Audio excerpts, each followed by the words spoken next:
ನಾನು ಮತ್ತು ಗುಂಡ ಚಿತ್ರದ ಖ್ಯಾತಿಯ ನಿರ್ದೇಶಕ ಶ್ರೀನಿವಾಸ್ ತಿಮ್ಮಯ್ಯ ನಿರ್ದೇಶನದ ನೂತನ ಚಿತ್ರ ವರ್ಣವೇದಂ. ಇತ್ತೀಚೆಗೆ ಈ ಚಿತ್ರದ ಶೀರ್ಷಿಕೆ ಗೀತೆಯ ಚಿತ್ರೀಕರಣ ಕನಕಪುರ ರಸ್ತೆಯಲ್ಲಿ ಬೆಂಗಳೂರು ಫಿಲ್ಮ್ ಸಿಟಿ ಎಂಬ ನೂತನ ಸ್ಟುಡಿಯೋದಲ್ಲಿ ನಡೆಯಿತು. ಶ್ರೀನಿವಾಸ್ ತಿಮ್ಮಯ್ಯ ಫಿಲ್ಮ್ ಫ್ಯಾಕ್ಟರಿ ಲಾಂಛನದಲ್ಲಿ ಚಂದ್ರಶೇಖರ್, ವಿಶ್ವನಾಥ್, ಶೈಜು ಹಾಗೂ ರಾಜೇಶ್ ಈ ಚಿತ್ರವನ್ನ ನಿರ್ಮಾಣ ಮಾಡುತ್ತಿದ್ದಾರೆ. ಸುಸಜ್ಜಿತ ಬೆಂಗಳೂರು ಫಿಲ್ಮ್ ಸಿಟಿ ಸ್ಟುಡಿಯೋದಲ್ಲಿ ಚಿತ್ರೀಕರಣವಾಗ್ತಾ ಇರೋ ಮೊದಲ ಚಿತ್ರ ಇದು. ನಾಯಕ ನೈಋತ್ಯ ಹಾಗೂ ನಾಯಕಿ ಪ್ರತೀಕ್ಷಾ ಈ ಹಾಡಿನಲ್ಲಿ ಅಭಿನಯಿಸುತ್ತಿದ್ದು, ಮೋಯಿನ್ ಮಾಸ್ಟರ್ ನೃತ್ಯ ಸಂಯೋಜಿಸುತ್ತಿದ್ದಾರೆ. ಗಗನ್ ಭಡೇರಿಯಾ ಸಂಗೀತ ಸಂಯೋಜಿಸಿರುವ ಈ ಹಾಡನ್ನ ರಜತ್ ಹೆಗಡೆ ಹಾಗೂ ತನುಷಾ ಹಾಡಿದ್ದಾರೆ. ವರ್ಣವೇ ವರ್ಣವೇ ಎಂಬ ಈ ಶೀರ್ಷಿಕೆ ಗೀತೆಯನ್ನ ಪ್ರತಾಪ್ ಭಟ್ ಬರೆದಿದ್ದಾರೆ.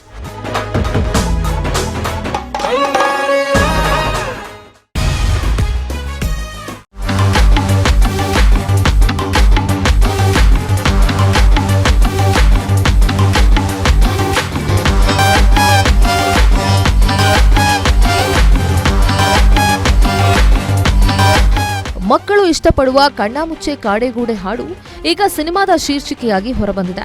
ಈ ಚಿತ್ರದ ನಿನ್ನ ನೋಡಿದಾಗಲೇ ಪ್ರೀತಿಯಲ್ಲಿ ಬಿದ್ದಾಗಿದೆ ಹಾಡು ಬಿಡುಗಡೆ ಕಾರ್ಯಕ್ರಮ SRV ಚಿತ್ರಮಂದಿರದಲ್ಲಿ ಅದ್ಧೂರಿಯಾಗಿ ತಂಡಕ್ಕೆ ಶುಭ ಹಾರೈಸಲು ನಟ ನಾಗೇಂದ್ರ ಅರಸ್, ನಿರ್ಮಾಪಕ ಪ್ರಶಾಂತ್ ನಾಯಕ್ ಆಗಮಿಸಿದರು.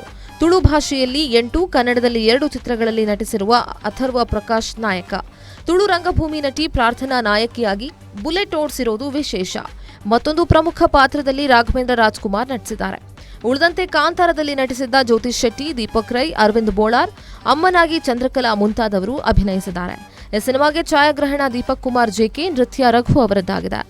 ಸಂಕಲನ ಮತ್ತು DI ಅಲೆಕ್ಸ್ ಹೆನ್ಸನ್, ಡಿಸೈನರ್ ನಂದಕುಮಾರ್ ಅವರನ್ನ ವೇದಿಕೆಗೆ ಆಹ್ವಾನಿಸಿದ್ದು ನಿರ್ಮಾಪಕರ ದೊಡ್ಡ ಗುಣವಾಗಿತ್ತು.